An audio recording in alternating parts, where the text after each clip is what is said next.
Buenas noches, estimados amigos. Hoy día vamos a comenzar el módulo 3, el tercer módulo de este diplomado, donde vamos a abordar eh, varios temas referidos al procedimiento administrativo sancionador. En módulos anteriores habíamos hecho de alguna forma una introducción, después vimos el tema de los principios, y en esta etapa vamos a ver algunos aspectos ya más procedimentales de este tipo de procedimiento administrativo. Eh, en esta oportunidad vamos a tocar el tema de la prescripción de la potestad sancionadora, ¿no? Al respecto, quiero hacer una aclaración. Estamos de acuerdo a las disciplinas de derecho procesal civil, de derecho civil.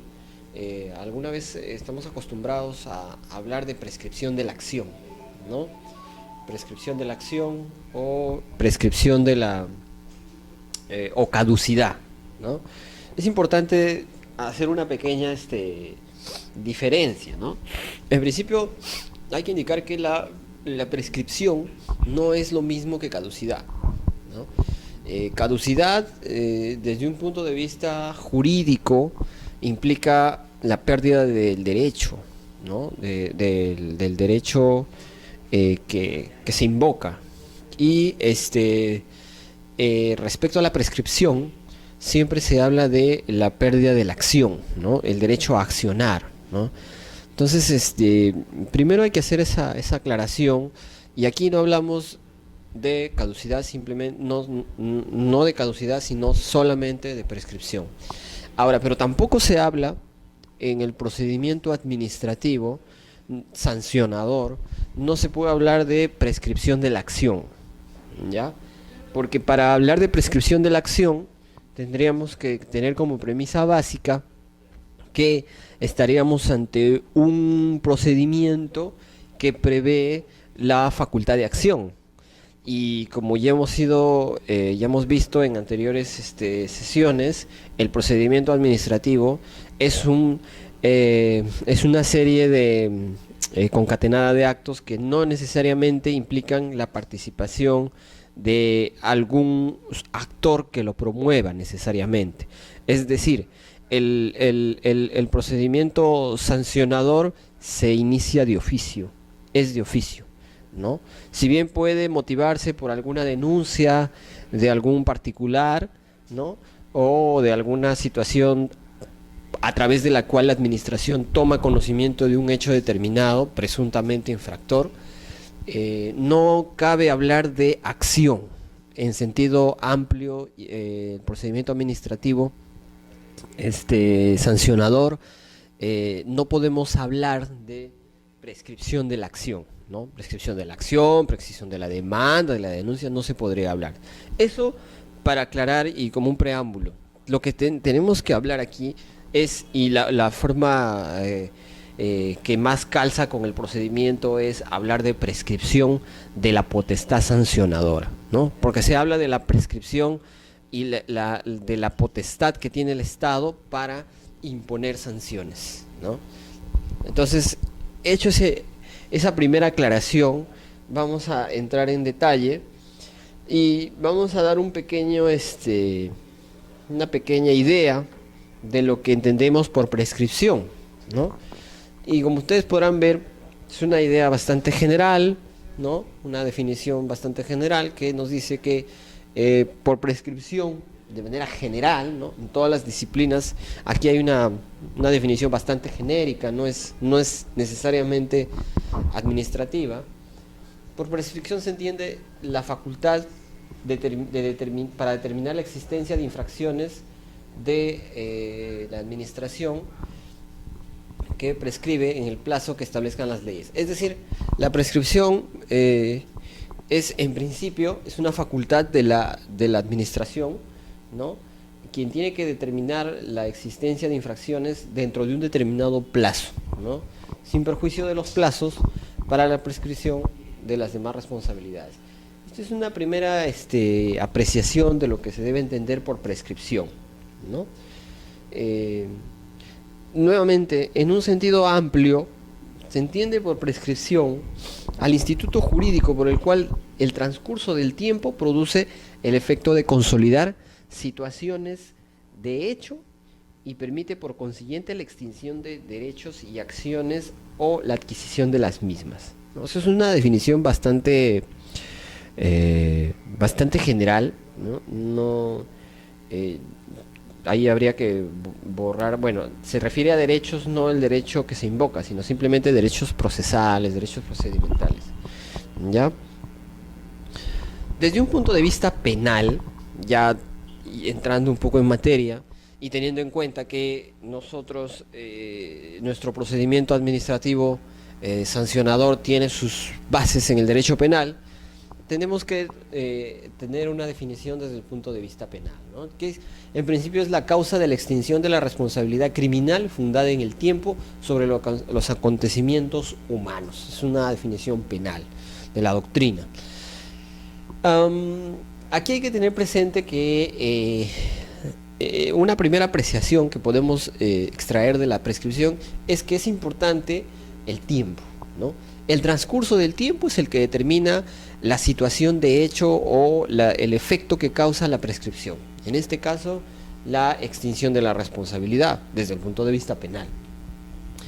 Otra acepción, otra definición desde el punto de vista genérico, podemos decir, y desde el punto de vista genérico penal, desde el punto de vista penal, es la renuncia del Estado a jus puniendi en razón a que el tiempo transcurrido borra los efectos de la infracción.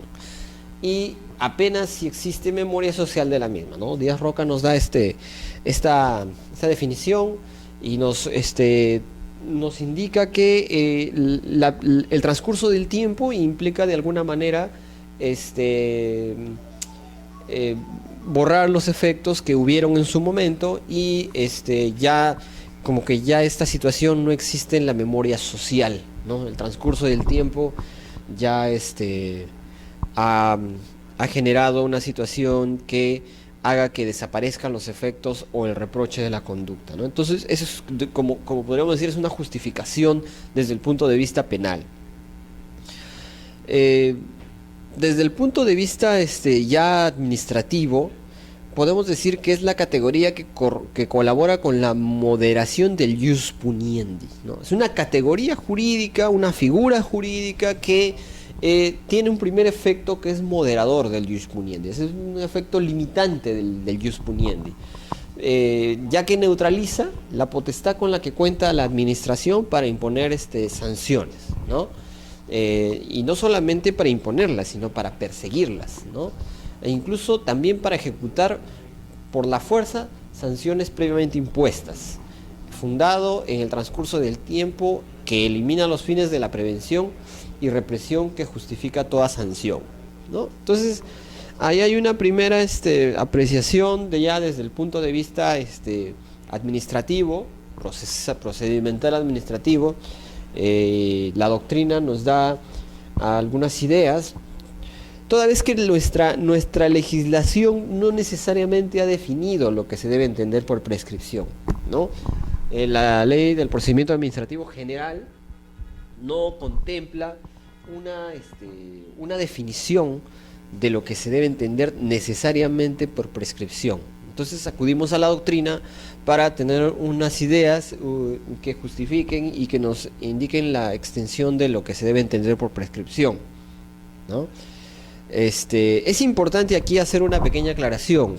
Danos Ordóñez nos dice que por un lado es la moderación a la potestad sancionadora de la administración para perseguir y sancionar infracciones, ¿no? Entonces ahí podemos ya detectar o en todo caso avisorar que se refiere desde un punto de vista procedimental y también desde un punto de vista sustantivo.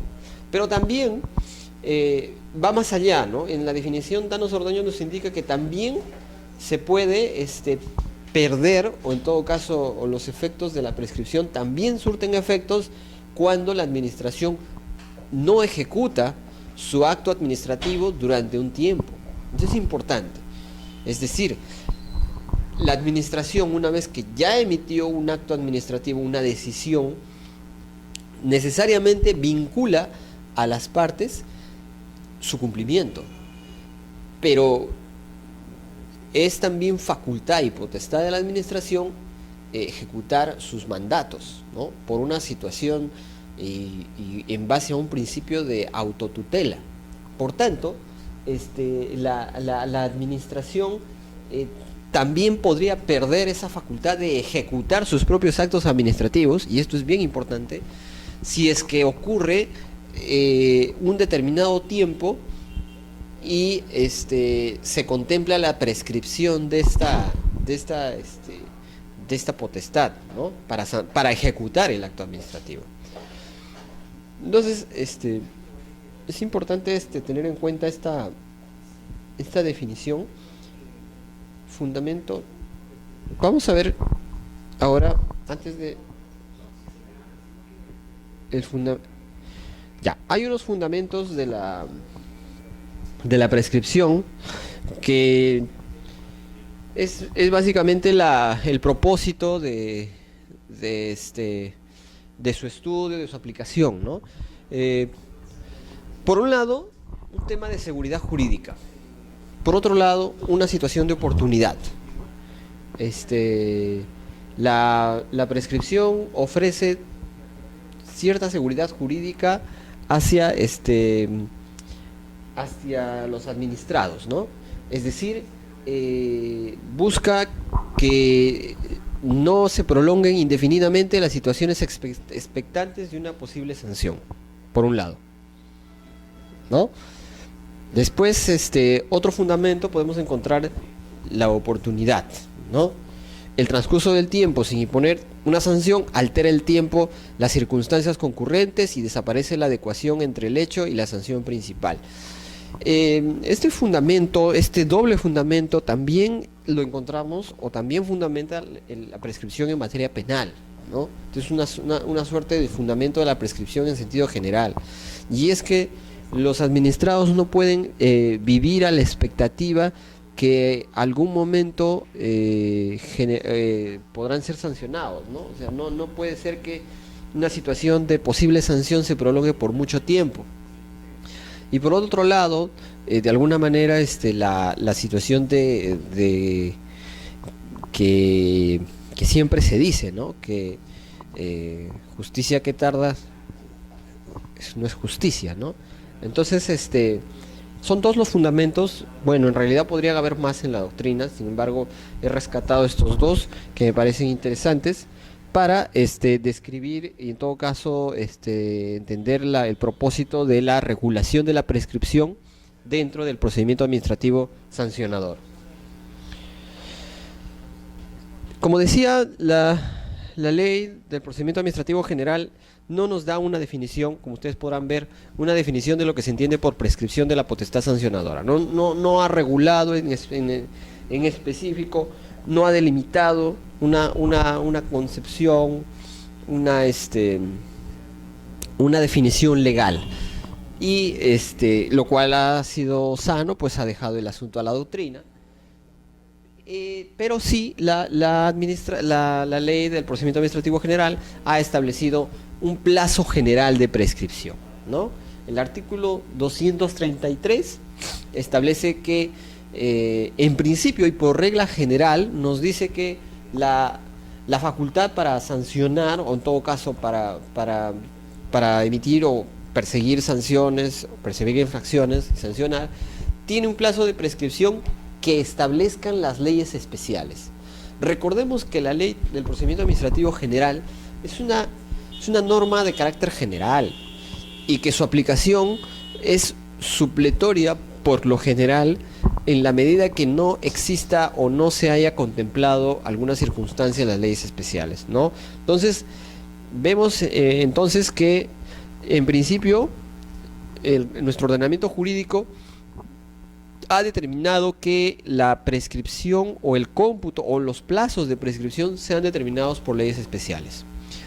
Y en todo caso, si es que esta ley especial o estas normas especiales no establecieran algún plazo determinado de prescripción, recién allí es que entra a tallar la ley del procedimiento administrativo general, que para el caso ha establecido una prescripción de 4 años, un plazo de 4 años para que opere la prescripción.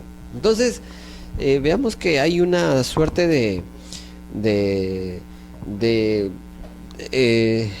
la norma ha dejado a las leyes especiales el que se pueda regular este plazo, ¿no? Y en todo caso de no regularse estaremos a los 4 años que establece esta norma general. Nuevamente hay una explicación de lo que estaba comentando, ¿no? El régimen general es lo que establezca las leyes especiales. En los casos no previstos se aplicará el plazo de 4 años.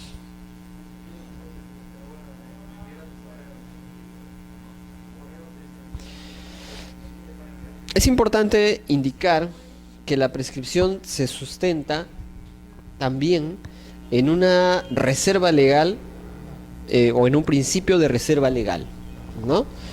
Y esto significa que la prescripción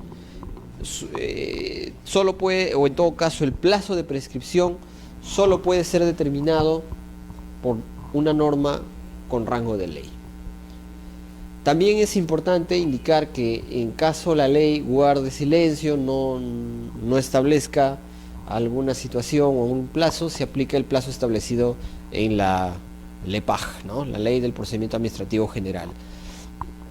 También es importante establecer que el principio de reserva legal para fijar el plazo de prescripción prohíbe, ¿no? Existe una interdicción allí de admitir plazos a través de normas reglamentarias, ¿no? O sea, no es que la prescripción no se pueda aplicar por normas de carácter reglamentario, sino solamente con normas con rango de ley.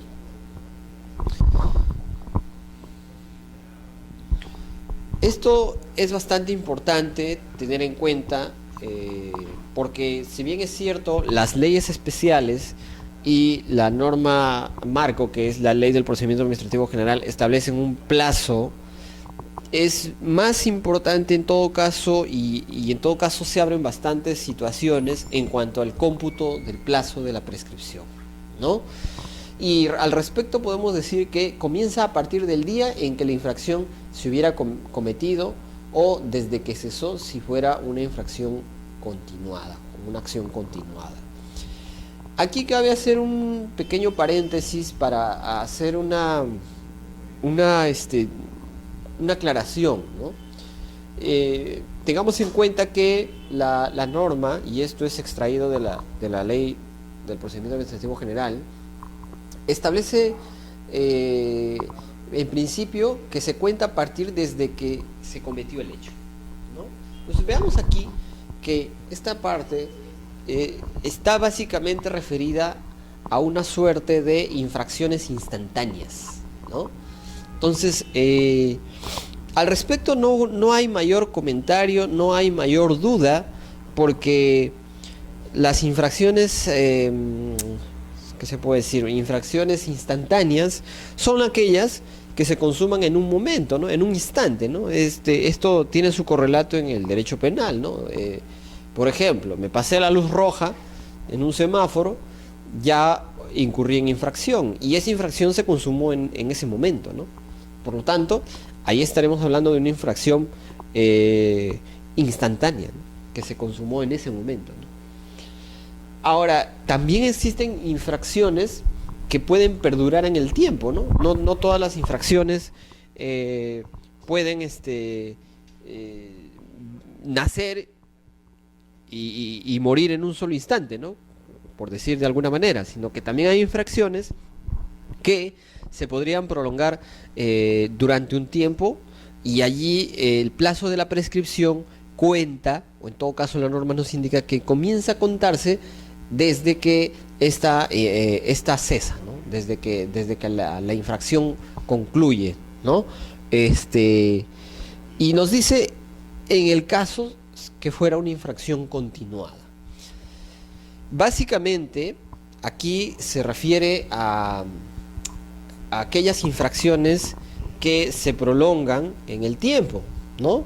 Por ejemplo, el caso de, no sé, pues, algún administrado que eh, tiene prohibida o prohibido este, abrir su establecimiento porque está en un establecimiento comercial en una zona prohibida, ¿no? En un determinado ámbito territorial que la municipalidad ha establecido, por ejemplo, como una zona restringida porque es un patrimonio, no sé, arqueológico, cultural. Entonces las normas, o en todo caso es una zona residencial, donde no se permiten la apertura de establecimientos comerciales, por ejemplo, ¿no? O de determinados establecimientos comerciales. Entonces la infracción comienza desde que se abre el local, ¿no? Pero no cesa en ese instante. Esa infracción se va a mantener en el tiempo, ¿no? No solo la infracción, sino sus efectos también, ¿no? Entonces, esa infracción puede ser que culmine el momento que se cierra o de alguna forma el que cesa esta actividad, ¿no? De repente el dueño del establecimiento se dio cuenta que estaba operando en una zona restringida, prohibida, y después de 3 semanas dice, no, estoy cometiendo una infracción, voy a cerrar mi local. Lo cual no invalida o no quita que hubiera existido una infracción, ¿no? Porque el hecho infractor se dio, la conducta infractora se dio. Que este particular haya suspendido o haya culminado o cesado en su acto infractor, no implica que el hecho infractor hubiera desaparecido, ¿no? Entonces ahí hay que tener en cuenta que la infracción se ha prolongado por 1, 2 o 3 semanas, ¿no? Entonces, muchos dirán, oye, pero si ya el señor cerró su local, ya no existe infracción.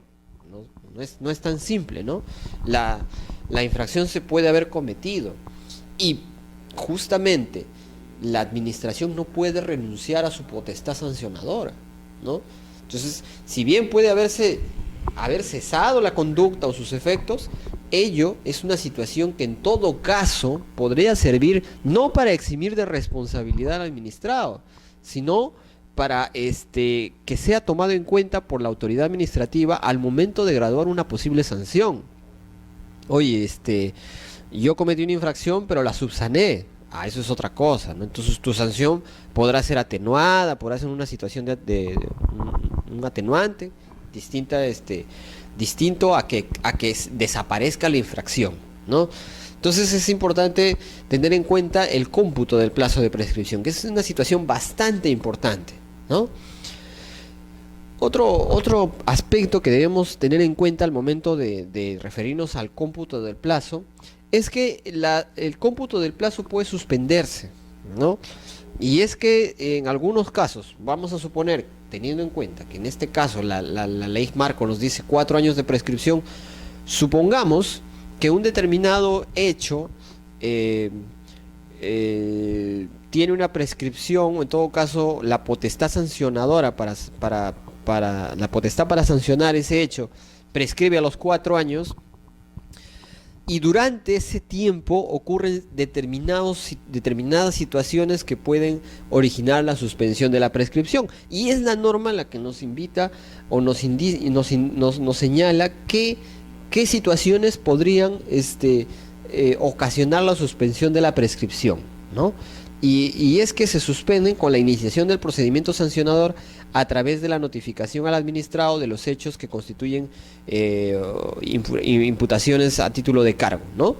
Y este plazo se suspende, pero se reanuda inmediatamente si el trámite del procedimiento sancionador se mantuviera paralizado por más de 25 días hábiles, por causa no imputable al administrado. Entonces, es una situación bastante particular que no tiene su correlato con el derecho procesal civil, ¿no? Si ustedes en este momento analizan y se ponen a pensar en un ejemplo en el proceso civil, no se da esta situación, porque los cómputos, o en todo caso las situaciones de cómputo de plazo de prescripción, se interrumpen, ¿no? Se pueden suspender o interrumpir por otras situaciones, ¿no? Por ejemplo, la presentación de la demanda, ¿no? Pero acá estamos hablando de otra situación y lo voy a graficar, ¿no? Si hablamos, por ejemplo, de una infracción que tiene, o en todo caso que la potestad sancionadora para sancionarla, perdón, valga la redundancia, es de 1 a 4 años, ¿no? Quiere decir que transcurrido este plazo, la administración no podría imponer ninguna sanción. No obstante, si se da el supuesto de suspensión, el plazo podría ser menor, ¿no?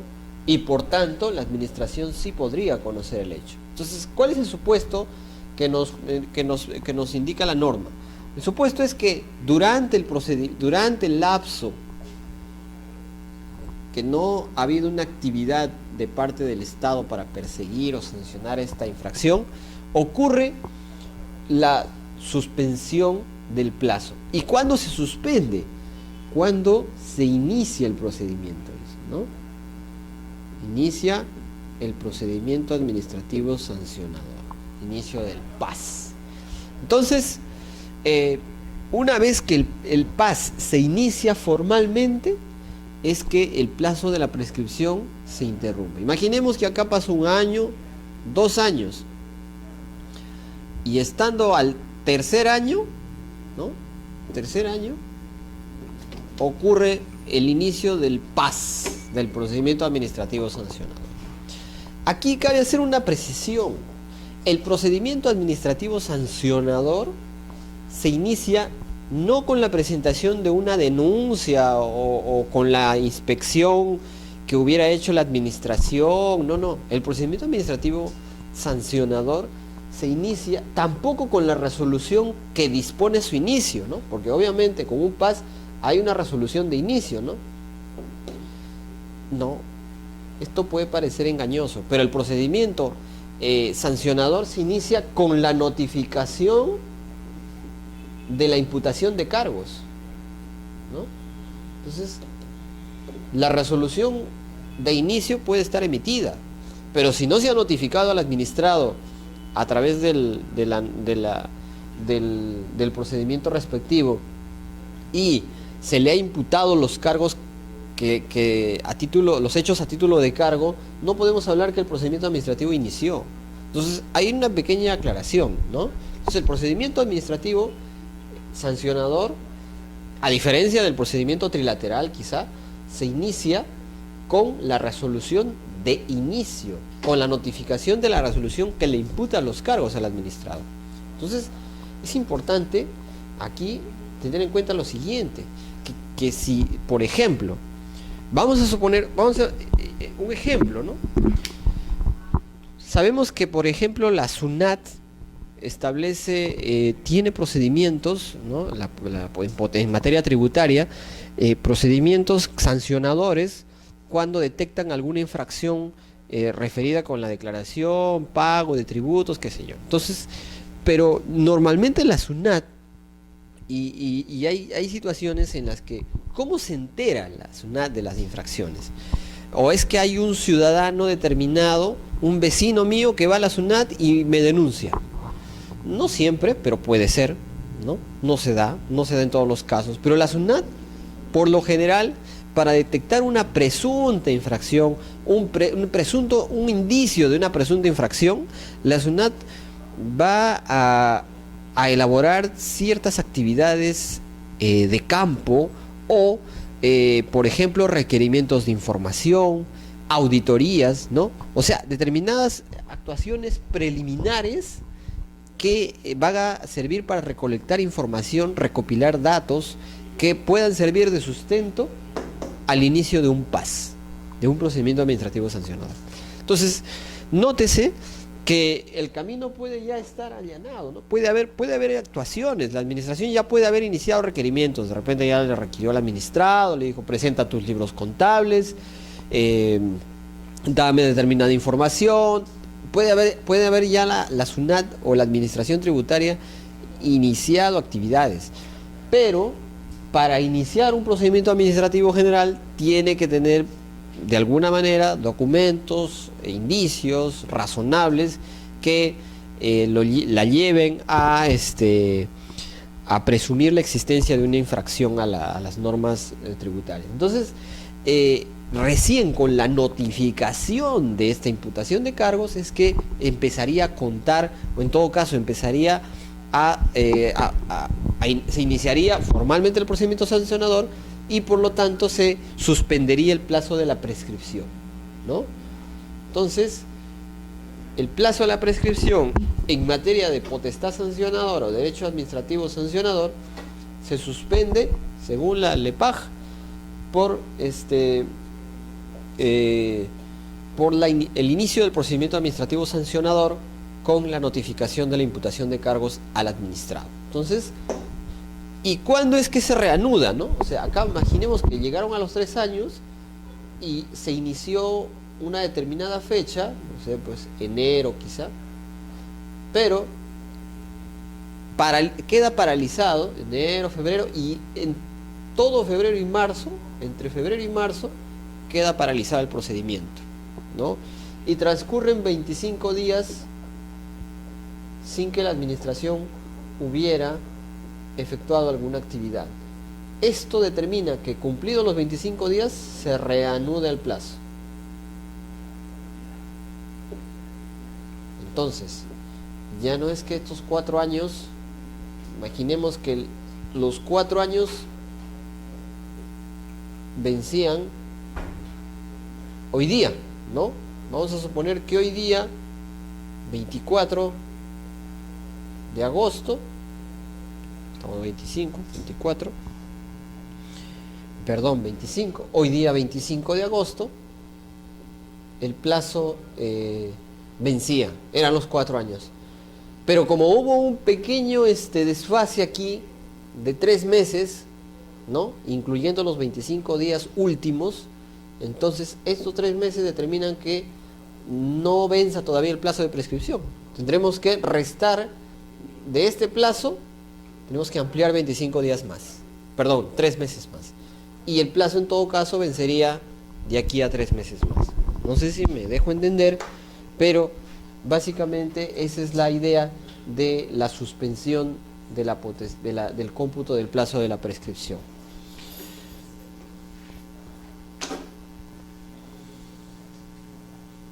Tengas en cuenta que la suspensión debe darse por una situación que no sea imputable al administrado, es decir, una paralización del procedimiento, pero imputable a la administración. No podría ser que a través de un requerimiento la administración solicitó documentos al administrado y el administrado no presentó esta información y pasaron 25 días sin que no hubiera actividad. Entonces, eso no necesariamente indica que es una causa imputable a la administración, sino al administrado, ¿no? A ver, otro aspecto importante es, y bastante discutido en doctrina, hay posiciones encontradas al respecto, es cómo se plantea y quién debe plantearla, ¿no? La doctrina discute bastante este tema y hay 2 posiciones, ¿no? En principio, tenemos que decir que la ley del procedimiento administrativo general es muy no zanja por completo el tema, porque indica que los administrados plantean la prescripción por vía de defensa y la autoridad debe resolverla sin más trámite. No hace mayor aclaración. Sin embargo, las posiciones doctrinarias son variables, ¿no? Una posición plantea que la prescripción solo puede ser alegada por el administrado a pedido de parte, ¿no? O sea, solo podría ser alegada por el administrado que está imputado, ¿no? Esa es una primera aproximación, una primera posición respecto a quién debe alegar la prescripción en materia de potestad sancionadora.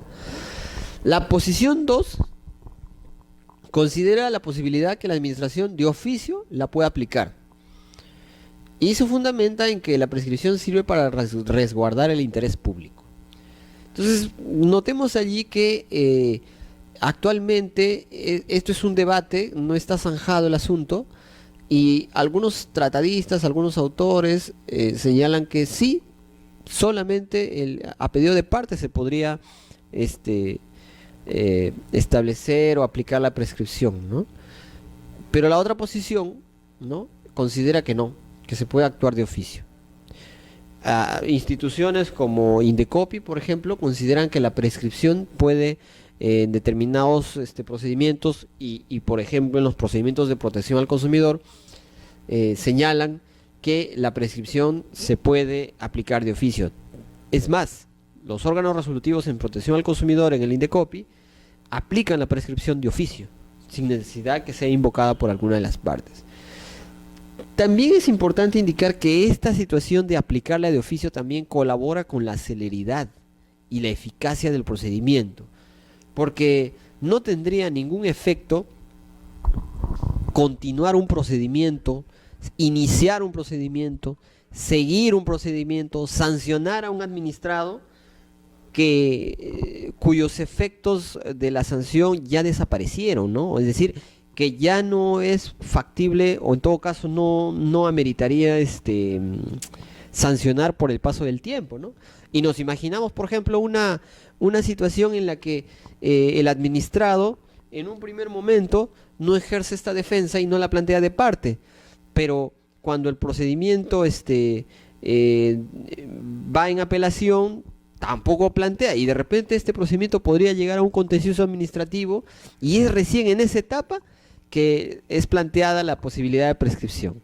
Imagínense, obviamente el juez, aplicando un criterio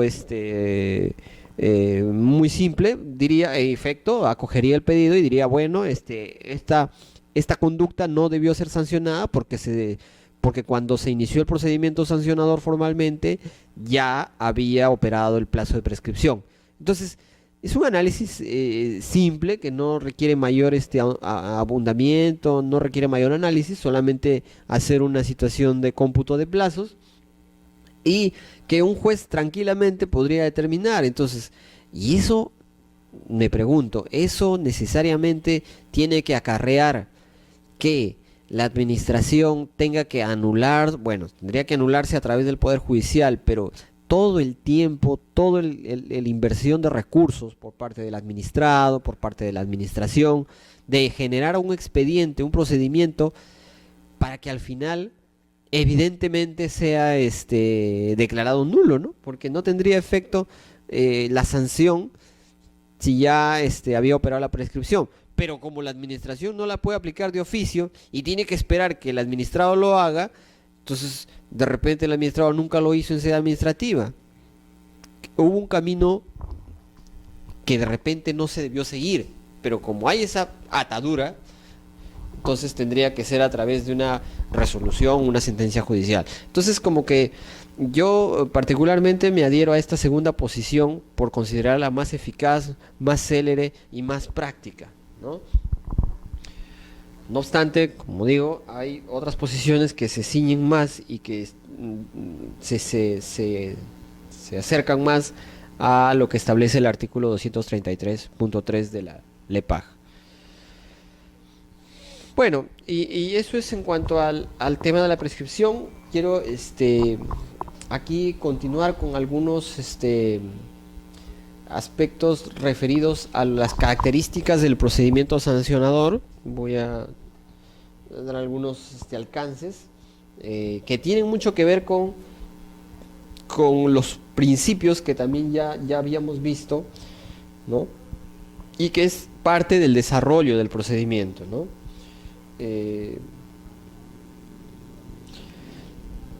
Ahí en la lámina podemos observar algunas características que básicamente están establecidas en la norma, ¿no? En principio, la ley del procedimiento administrativo general establece que debe existir un derecho de defensa, ¿no? O sea, en principio garantiza el derecho de defensa del administrado.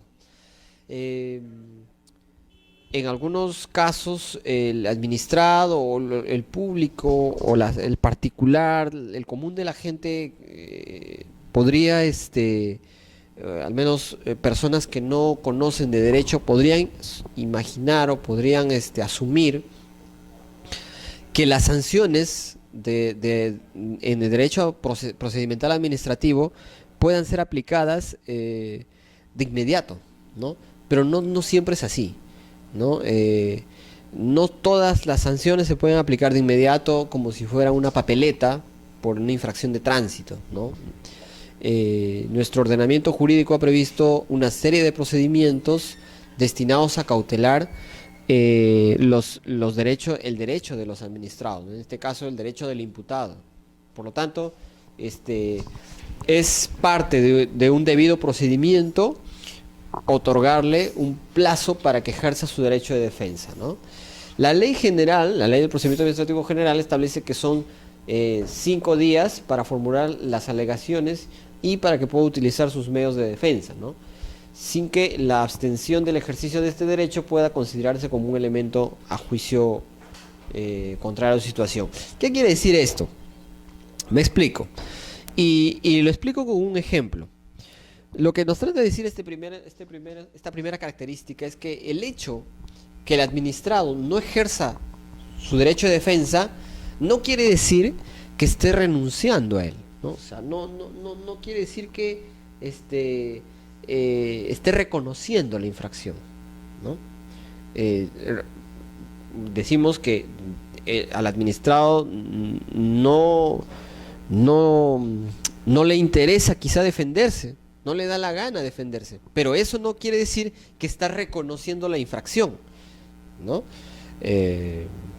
Por decir un ejemplo, un administrado, en este caso, en temas ambientales, incurre, o en todo caso es materia de una supervisión por parte de OEFA, que es el órgano administrativo, la entidad administrativa que fiscaliza el tema ambiental en nuestro país, y de repente en una inspección que le hacen, ya sea un grifo o una empresa dedicada a una actividad, como por ejemplo la minería, o puede ser una actividad de hidrocarburos, de repente en la intervención se detectan algunas presuntas infracciones al ordenamiento jurídico en materia ambiental.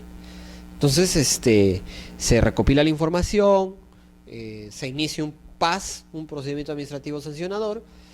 La entidad, la autoridad administrativa, en este caso OEFA, le da un plazo para presentar su descargo a la parte imputada, y ellos, ya sea por los motivos que fuere, no presentan su descargo, no plantean argumentos ni alegaciones, tampoco plantean medios de defensa. Y imaginemos que la autoridad administrativa toma esa situación como por ejemplo una suerte de reconocimiento o una suerte de consecuencia negativa, ¿no? Tan es así que no podría tomarse ese hecho como un aspecto que tenga que ser gravoso para su situación al momento de la sanción. Es decir, en este caso OEFA no podría tomar esta situación como un juicio para graduar la sanción, ¿no? Bueno, como no presentó su descargo, la sanción se incrementa. No podría ser, no podría ser esta una situación, y no debe considerarse como un elemento de juicio para agravar la situación del administrado, ¿no? Esto es muy importante, toda vez que el administrado puede, por una situación ya sea de desconocimiento o quizá de estrategia, decida no ejercer su derecho de defensa en esa oportunidad, porque de repente quiere hacerlo en una segunda instancia o quiere hacerlo en otra vía. Entonces es parte de su derecho, ¿no? Otra característica del procedimiento administrativo sancionador es que se inicia siempre de oficio, ¿ya? Es decir, que aquí no existe la situación que puede presentarse en un proceso judicial, que necesariamente el proceso judicial tiene que ser promovido a instancia de parte, tiene que ser bueno, promovido por instancia de parte, pero también son las partes quienes ejercen tienen una actividad bastante proactiva en el proceso civil. En cambio, en el procedimiento sancionador es básicamente la administración quien se encarga de iniciar el procedimiento y el hecho que se haya iniciado a instancia o en todo caso por disposición de un superior, ya sea por una denuncia administrativa o porque se detectó algún indicio de infracción durante una supervisión, una situación de inspección preliminar, no quiere decir que la administración no sea quien inicie el procedimiento sancionador, ¿no? Y por ejemplo, ¿no? Una situación que podría graficar este asunto, ¿no? Imaginemos que se produce una alerta mundial respecto a un determinado a un determinado producto que ha sido importado de algún país extranjero, ¿no? Y que ha llegado al país, pero que ha ingresado sin ningún inconveniente, pero de repente se detecta que ese producto que está en nuestro país y que es, por ejemplo, de consumo humano, ¿no? Se detecta en otros países que es dañino para la salud, ¿no? En ese supuesto, por ejemplo, imaginemos que en un país, por ejemplo, primero el producto ingresa al país, ingresa a otro país, por ejemplo España, pero en España se detecta que ese producto tiene una sustancia que afecta a la salud de los consumidores, ¿no? Cuando el producto ya está vendiéndose, distribuyéndose en nuestro país, recién nos enteramos que hay un componente que puede generar alguna aflicción a la salud.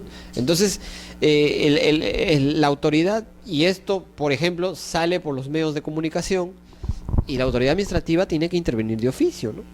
¿Pero por qué lo hace? Porque simplemente toma conocimiento a través de una nota periodística, a través de los medios de comunicación, toma conocimiento del hecho e inicia de oficio un procedimiento administrativo sancionador, ¿no? Contra aquellas empresas que estuvieran expendiendo este producto, ¿no? Una situación puede ser, por ejemplo, Digesa, que podría ser el inicio del procedimiento sancionador, o alguna entidad, un organismo administrativo del sector salud, por ejemplo, ¿no?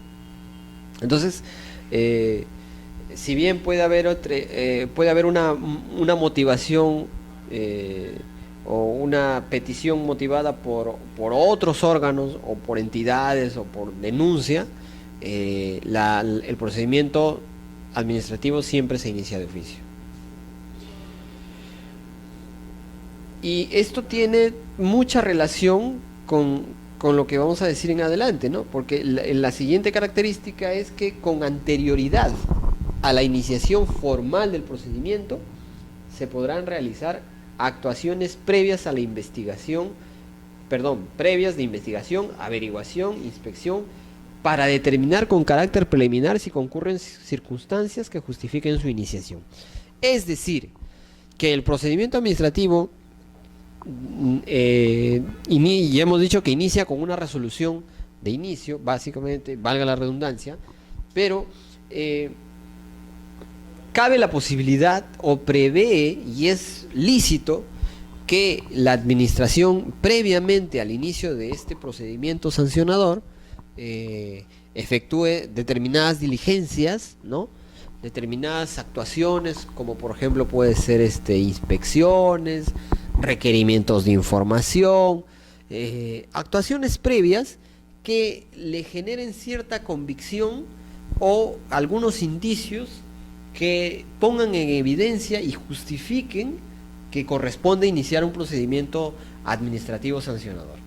Entonces, es muy importante que esta situación se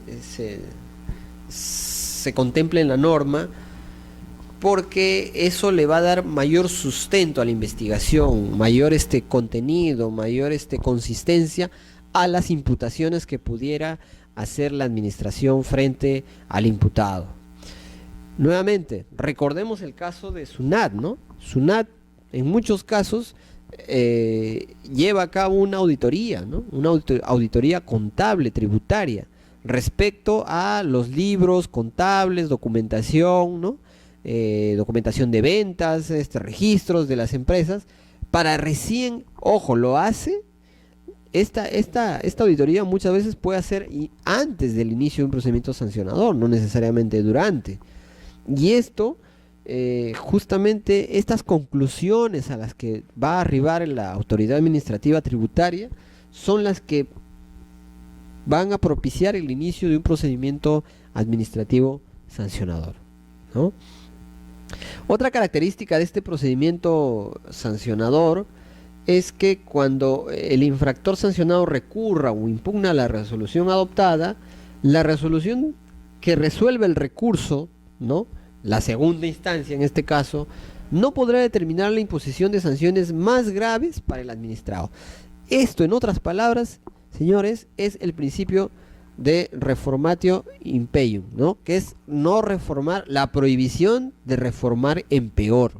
No puede ser que, por ejemplo, existe un local comercial que ha sido sancionado por la municipalidad, por ejemplo, de San Isidro, por, qué sé yo, por ruidos molestos, ¿no? Se emite una sanción, se inicia un procedimiento administrativo, se recopilan los medios de pruebas, presenta su descargo a la empresa y finalmente la autoridad municipal impone una sanción, ¿no?, de multa de, por ejemplo, 2 UITs. Esta empresa, que se considera afectada y que tiene el derecho a impugnar, apela a la resolución, va a la segunda instancia y la segunda instancia confirma la resolución y dice, bueno, esa sanción es muy leve, yo creo que debe corresponderle 10 UITs. Esa situación es la que está prohibida de conformidad con esta característica del procedimiento sancionador, que no es otra cosa que el principio de prohibición de reformar en peor, reformatio impeium, que también opera en el proceso civil.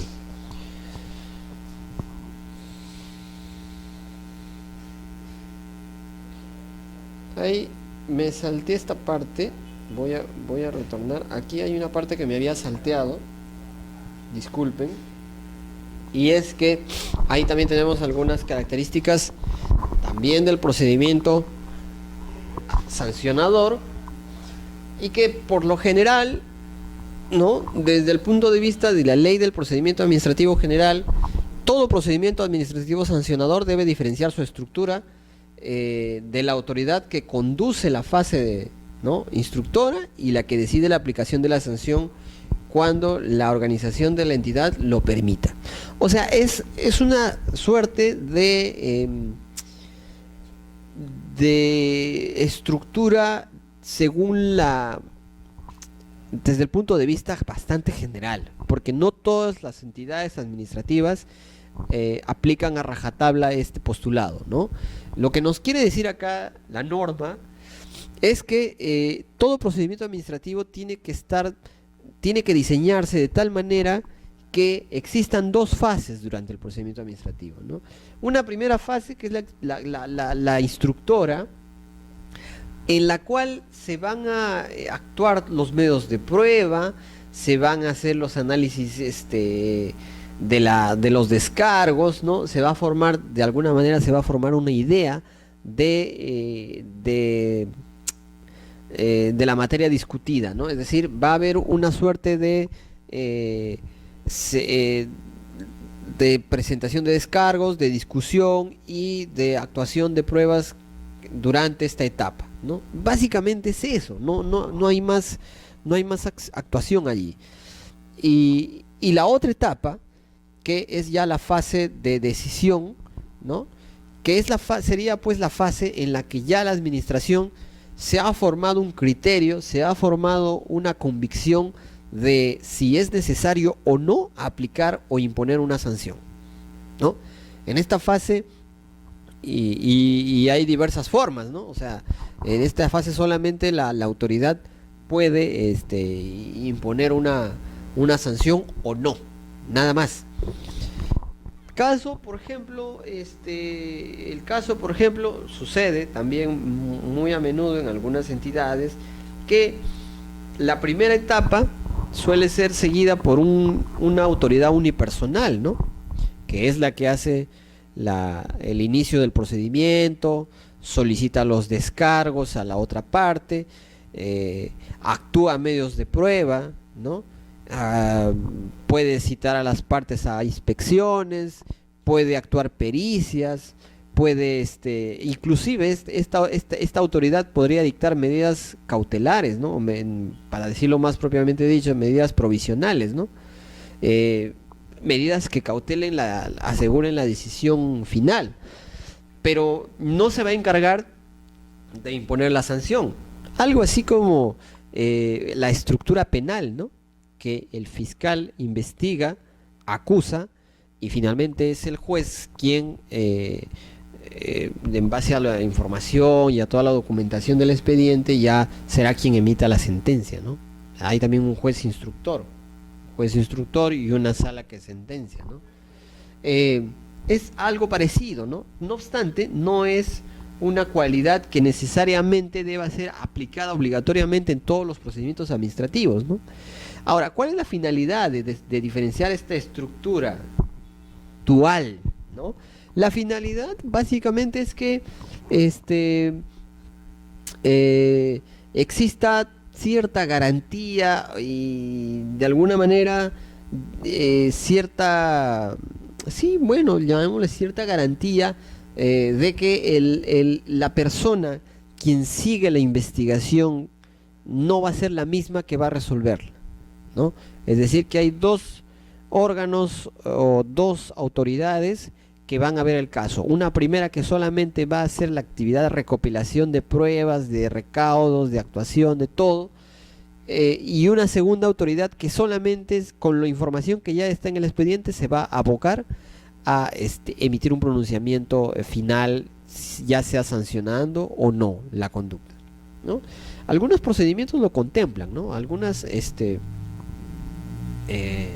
entidades sí contemplan esta división. Por ejemplo, en los procedimientos administrativos sobre libre competencia en Indecopi se está muy marcada, por ejemplo, en libre competencia está marcada esta situación, ¿no?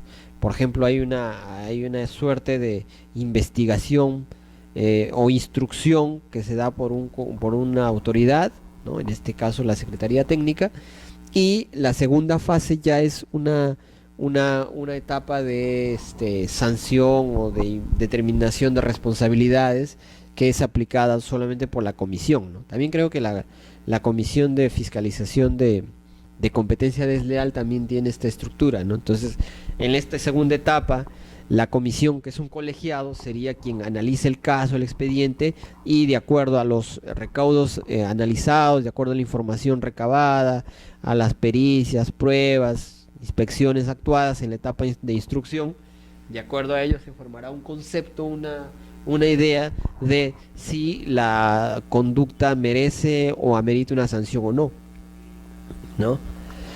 Otra característica que es importante anotar es que debemos considerar los hechos declarados probados por resoluciones judiciales como firmes que vinculan a los procedimientos sancionadores. Y es que durante la tramitación de un procedimiento administrativo sancionador se pueden dar muchas situaciones, ¿no? Por ejemplo, vamos a imaginarnos o en todo caso, un caso en el que una empresa está siendo sometida a un procedimiento administrativo sancionador, ¿no? No sé, me imagino un caso de SUNAT, un procedimiento administrativo por parte de OEFA, o un procedimiento administrativo por parte de una municipalidad, qué sé yo. La idea es que esta empresa, por ejemplo, está afrontando este procedimiento y paralelamente la empresa también ha seguido una acción judicial por otros motivos, pero por otros cánones, ¿no? En la que se ha determinado ya de manera firme en una sentencia judicial algún derecho que le corresponde, ¿no? Entonces, habiéndose determinado el derecho que le corresponde a esta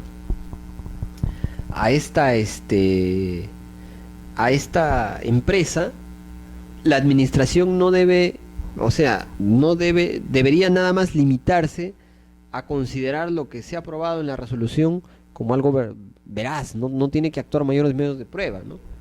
Eh, por ejemplo, me viene a la mente un caso de propiedad intelectual, ¿no? En signos distintivos, por ejemplo, una empresa que denuncia a otra ante la Comisión de Signos Distintivos del INDECOPI porque considera que se está afectando sus derechos de propiedad industrial, por ejemplo, por usar la marca o una marca similar a la que es suya, podría seguir un procedimiento administrativo y en el interín de este procedimiento podría quizá plantear una medida cautelar, pero no en la misma, no durante el procedimiento administrativo, podría plantear una medida cautelar durante este procedimiento, pero en el Poder Judicial, ¿no? Podría plantear una acción de amparo, ¿no? Cualquiera, la empresa denunciada podría decir, bueno, yo planteo una acción de amparo porque de repente vamos a suponer que durante el procedimiento administrativo hubo un comiso de mercadería, ¿no? Y este comiso de mercadería de alguna manera afecta a uno de los denunciados, a la parte denunciada, y esta empresa podría plantear una acción de amparo, ¿no? Ante el Poder Judicial. Y de repente el Poder Judicial puede resolver a favor de esta persona y disponer que se le devuelvan los materiales decomisados, ¿no? Mientras se disipe o se resuelva la controversia, ¿no? Entonces, hay varias situaciones que podrían darse y que ameritan, por ejemplo, que la administración considere hechos probados lo que ya se encuentra a través de resoluciones judiciales, ¿no? Por ejemplo, situaciones de cambio de denominación social que pueden llegar hasta el Poder Judicial, y que la administración solo debe limitarse a darlos como probados, ¿no? No puede ponerlos en tela de juicios. Eso sí, siempre que sean resoluciones firmes y ya se haya agotado la vía judicial, por lo tanto ya no podrían ser recurribles y entonces ya pueden ser tomadas en cuenta como medios de prueba, ¿no? Otra característica es que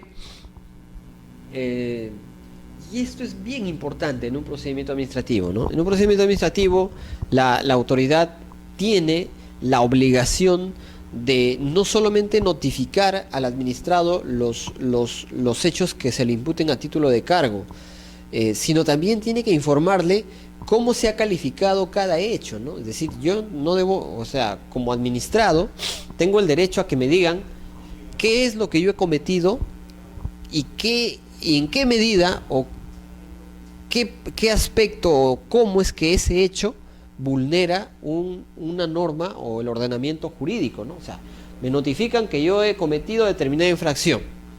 Usted, señor, habría cometido la infracción de vender productos pirotécnicos que están prohibidos. Ya está. Y eso debe estar acoplado a la calificación de la infracción. Es decir, no basta con eso, sino tiene que decirme, bueno, y lo que tú has hecho, o la conducta que tú has desplegado de comercializar productos pirotécnicos, por ejemplo, en zonas residenciales, para decir un ejemplo, ¿no? O en zonas restringidas, entonces, o de repente estás vendiendo productos pirotécnicos sin la autorización, qué sé yo, sin los permisos, entonces, ese hecho constituye determinada infracción, ¿no? Podría constituir determinada infracción. Siempre, y esto es importante, en esta etapa, en esta parte, cuando se van a imputar los cargos, siempre tiene que hacerse de una manera incondicional. Nunca se puede dar por hecho lo que se está imputando a título de cargo, ¿no? O sea, no podría decirse usted infringió, ¿no? Sino que usted estaría infringiendo, habría infringido la norma, porque estaríamos adelantando opinión, estaríamos diciendo ya usted infringió, entonces ya para qué seguimos el procedimiento si ya lo estamos considerando como infractor desde el inicio, ¿no? Entonces, en este caso siempre tendría que ser una primera apreciación, indicarle cuál es el hecho que podría constituir infracción y en qué medida este hecho constituye o califica como una infracción, ¿no? También es importante y obligatorio que durante en la resolución que le imputa los cargos, que le inicia el procedimiento, la administración deba necesariamente informarle al administrado cuáles son las sanciones que le pudiera imponer, ¿no? O sea, tiene que haber una suerte de decirle, tú has cometido tal hecho y habrías cometido tal hecho, pero este hecho podría infringir tal norma y de ser así te podría sancionar con tal o cual sanción, ¿no? Entonces, también la norma del procedimiento administrativo general obliga a la autoridad administrativa que en esta resolución de inicio del procedimiento deba justificar que es competente para imponer o para seguir este procedimiento administrativo, ¿no? No es por qué, y esto justamente en correlato con el principio de legalidad que hemos visto en sesiones pasadas, ¿no? Que indica que es la autoridad competente la que puede imponer la sanción, no puede ser otra. Por lo tanto, la autoridad debe estar clara, debe justificar su existencia y en todo caso sus facultades para actuar y la norma que le atribuye competencia, ¿no? Entonces debe estar muy explícito quién me va a sancionar, quién me va a castigar, ¿no? Quién puede ejercer castigo o puede imponer una sanción a mi empresa o a mi persona. Entonces eso tiene que estar muy claro y delimitado. ¿Qué pasaría si alguna de estas situaciones que hemos visto en esta última característica no se encuentran en el procedimiento? Simplemente el procedimiento es nulo, ¿no? Estos son de alguna forma requisitos esenciales que caracterizan al procedimiento sancionador, es decir, una resolución que imputa los cargos al administrado no puede dejar de tener estas cualidades, ¿no? Si no tiene, por ejemplo, la norma que le atribuye competencia, podríamos hablar de una nulidad. Si no, no existe una referencia a los hechos que habría cometido esta empresa o este administrado y cuál es la conducta o cuál es la calificación como infracción, podría ser nula la investigación. Y también podría anularse en el caso que la expresión de no se coloque la infracción, o sea, las sanciones que se puede merecer, ¿no? Entonces ahí tienen algunas las características, bueno, las más saltantes del procedimiento administrativo sancionador, ¿no? Que esta parte la había obviado. Bueno, eso es todo por la sesión de hoy día. Les agradezco mucho su atención. Nos vemos en la siguiente sesión. Muchas gracias.